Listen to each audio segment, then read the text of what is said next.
Di ayat perlindungan ini, jamaah sekalian, saya harap ayat ini yang terkumpul sangat bermanfaat untuk ketenangan, untuk sakit hati, untuk iri, untuk hasud, sifat sombong, untuk berlindungan dari kesurupan, dari gangguan jin, syaitan, kemudian dari sihir. Kalau ada orang yang sakit hati mau bikin sesuatu supaya kita tidak lancar usaha, tidak lancar hidup kita, apa saja masalahnya, insyaallah dengan berkat dan kekuatan ayat ini sangat luar biasa manfaatnya. Termasuk untuk penyakit-penyakit kita. Kalau ada yang sakit, biarpun penyakitnya itu sampai kanker, insyaallah disembuhkan oleh Allah Subhanahu wa taala. Dan ini bukan pertama saya bagi. Ini bukan pertama. Sejak saya di Madinah. Sebenarnya Bapak Ibu, saya waktu dari Madinah, alhamdulillah dari usia saya 15, saya biasa meruqyah orang. Tahu ruqyah? Tapi sejak saya datang ke Indonesia, saya stop. Kenapa saya stop di Indonesia? Karena berlebih-lebihan. Nawaitu kita membacakan untuk orang, dengan izin Allah dia sembuh, tersebar cerita, oh Syekh Ali dari Madinah hebat. Itu gara-gara itu saya tidak mau. Tapi saya, supaya anda sekalian mendapatkan manfaat, saya membagikan semua, biar anda sendiri mengobati diri sendiri. Tidak usah tunggu siapa-siapa, dan tidak usah bayar ke saya atau bayar ke siapapun. Anda bayar lillahi ta'ala sedekah saat anda baca doa ini atau baca ayat-ayat ini, mulai dari suratul Fatihah. Dan saya berikan rahasia suratul Fatihah, termasuk anak kita. Bapak Ibu, kalau ada di antara kita yang punya anak, istilah bahasa kita nakal, susah, tidak bisa salat, tidak bisa rubah, tidak bisa menjadi baik, saat dia tidur, boleh bapaknya atau ibunya membaca Al-Fatihah dekat telinganya berkali-kali. Berkali-kali dibacakan Al-Fatihah. Kalau bisa saat dia masih belum tidur, kita ajak sama-sama membaca Al-Fatihah tanpa batas, berkali-kali, sampai anda merasa sudah ngantuk atau sudah capek, sudah stop, tidak ada batasnya. Itu subhanallah sangat luar biasa manfaat. Dan saya menajarkan keluarga, termasuk anak saya, apapun sakitnya, dibacakan Al-Fatihah tanpa batas, sembuh. Tidak perlu insyaallah ke dokter. Jadi jamaah sekalian, Al-Fatihah memang sangat luar biasa. Tapi mohon maaf, banyak yang suka memang baca Al-Fatihah, tapi belum memiliki keyakinan dan kekuatan dan barakahnya Al-Fatihah ini.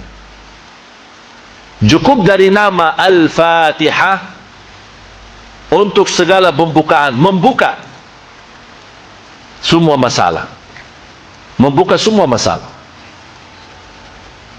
Selainkan suratul Fatihah, dari awal suratul Baqarah, kemudian ayat Al-Kursi, 3 ayat yang terakhir suratul Baqarah juga, dan ayat-ayat nanti insyaallah semua akan dapat kopiannya. Tapi ada yang perlu saya jelasin, bisa teruskan.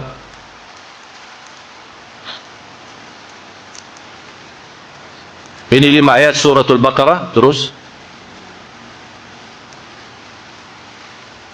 suratul Baqarah masih ayat 20, termasuk ini ayat khusus untuk hasud. Tapi tidak bisa, istilahnya tidak bisa hanya mengambil satu-satu, diusahakan dibawa ayatnya semua. Dan tidak harus setiap hari. Kalau anda melihat, terlalu banyak ayatnya, nanti membuat malas, tidak usah setiap hari. Dia bisa seminggu sekali, setiap 3 hari sekali. Artinya diusahakan rajin, jangan sampai tertinggal lama tidak baca. Sudah jelas? Terus ini juga, ini untuk untuk menolak hasudnya orang. Kalau kita punya usaha, ada orang yang suka iri atau suka hasud kita, insya-Allah ayat 20 sama ayat 69 akan melindungi kita dari hasudnya orang. Terus ini juga termasuk untuk hasud. Jadi 3 ayat, 20, 69 sama 109. Ini semua ayat khusus untuk menolak hasudnya orang terhadap kita. Hasudnya terhadap hidup kita, bahagia kita di rumah tangga, usaha kita, apapun yang terkait dalam kehidupan kita sehari-hari. Terus ini ayat Al-Kursi sama ayat selanjutnya. Terus lagi. Teruskan. Ini semua ayat-ayat masih di suratul Baqarah. Tapi yang penting saya mau akan jelaskan cara-cara untuk memakai, bagaimana cara berobat, mengobati diri sendiri atau mengobati orang lain. Artinya orang lain ya, anak kita, suami kita, istri kita. Azan. Ya, jangan kemana-mana, sesaat lagi kita kembali.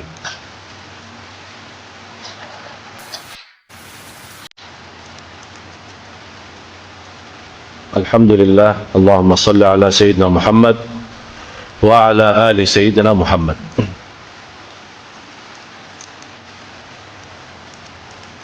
Ya, terus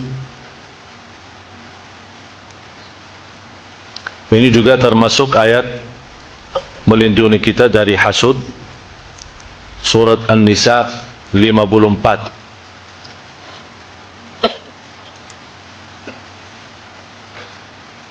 Ini juga termasuk suratul Hijr. Walaqad ja'alna fis samai burujan, ayat 16 sampai 18, 3 ayat. Kalau angka pertama itu nomor surah. Ya, angka pertama suratul Hijr 15 itu nomor surahnya. Surah 15 ayat 16 sampai dengan ayat 18. Kemudian dari surat Taha 23 ayat pertama, mulai dari ayat 1 sampai ayat 23. Ini sangat luar biasa manfaatnya bagi orang yang kena sihir. Orang pun yang belum kena sihir, mudah-mudahan dalam teruskan membaca ayat ini tidak akan bisa mengganggu dalam sihir. Terus ini masih surat Taha, surah 20 ayat 131.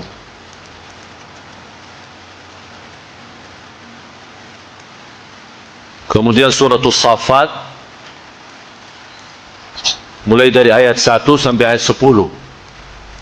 Terutama surah As-Saffat ini termasuk sangat bagus untuk orang-orang yang kena kesurupan atau kena gangguan jin, syaitan. Dan termasuk orang yang sering baca 10 ayat ini, insya-Allah sangat membantu menghilangkan waswas. Ada orang suka selalu waswas. Artinya suka waswas, ya kadang salat suka waswas, ini salat rakaat yang ketiga atau 4. Kadang-kadang dalam salatnya apakah suka baca Al-Fatihah atau belum? Kadang-kadang waswasnya apakah sudah baca Qul Hu belum? Kadang-kadang saking waswas dalam rukuk malah baca Subhan Rabbiyal A'la. Dalam sujud terbalik Subhan Rabbiyal Azim.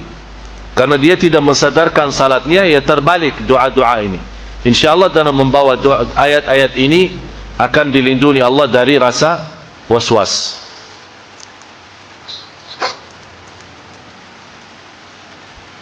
Terus surat Tabarak, terutama 14 ayat pertama, mulai dari ayat 1 sampai ayat 14. Kalau bisa teruskan saja sampai habis.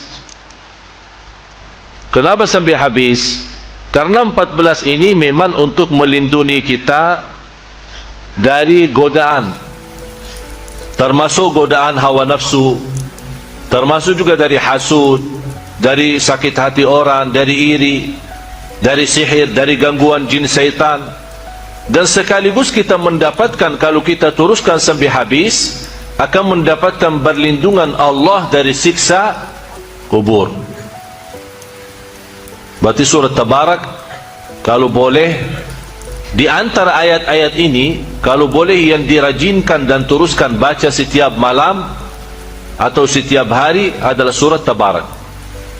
Selain suratul Baqarah, surat Tabarak. Dan saya pernah sampaikan, maksimal atau minimal kalau tidak bisa membaca semua ayat tersebut, jangan sampai lewat satu hari belum membaca 11 ayat daripada surat Al-Baqarah. Sudah tahu 11 ayatnya itu?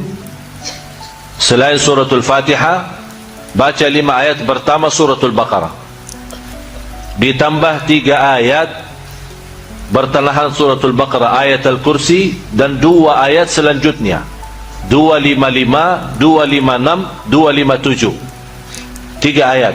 Dan ayat pertama 5 menjadi jumlah berapa?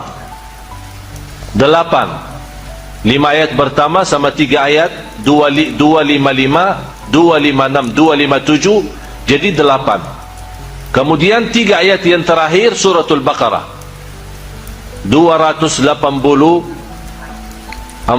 285, 286, menjadi jumlahnya 11. Ditambah habis 11 baca surat Tabarak. Ini yang 11, kalau boleh dijadikan wirid kita sehari-hari, jangan tertinggal.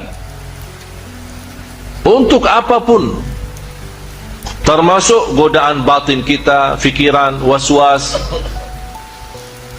InsyaAllah kalau anda 11 ayat terjaga dan setiap hari, Quran dari 1 minggu anda bisa hafal. Karena sering dibawa, sering dibaca. Malah saya yakin di antara bapa ibu ada yang sudah hafal. Ada yang hafal ayat Al-Kursi? Semua kan? Kenapa bisa hafal ayat Al-Kursi? Ya sering dibaca. Berarti ini salah satu cara mudah hafal Al-Quran, sering baca.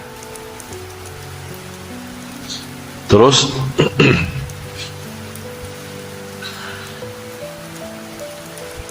ini suratul Qalam.